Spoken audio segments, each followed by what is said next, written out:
আসসালামু আলাইকুম। আশা করি সকলে ভালো আছেন। আজকের ভিডিওতে দেখাতে চলেছি কারিগরি শিক্ষা বোর্ডের আন্ডারে 4 বছর মেয়াদী ডিপ্লোমা ইঞ্জিনিয়ারিং এর সিজিপি কিভাবে বের করতে হয় বা রেজাল্ট কিভাবে বের করবেন, সম্পূর্ণ প্রসেসটি আজকের এই ভিডিওতে দেখাচ্ছি।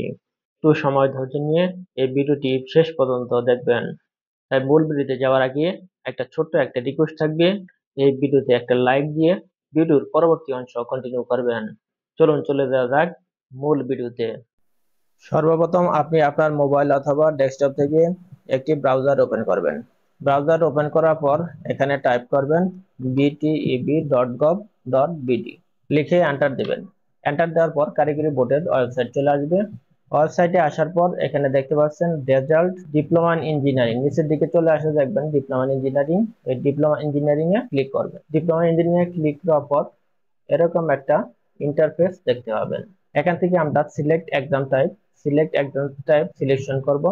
Diploma in engineering, select exam ইয়ার, এখানে টাইপ করবেন এক্সাম ইয়ার। যেহেতু আমার এক্সাম ইয়ার 2023 সিলেকশন করে দিব।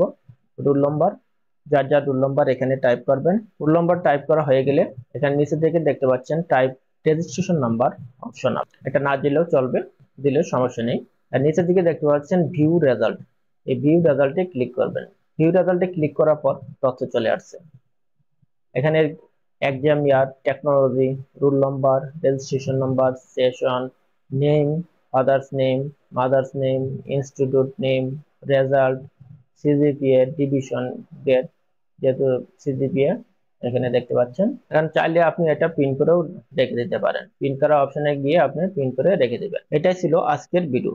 ভিডিওটি যদি আপনার কাছে ভালো লেগে থাকে তবে অবশ্যই ভিডিওতে একটি লাইক দিবেন এবং সাবস্ক্রাইব করতে ভুলবেন না। আল্লাহ হাফেজ।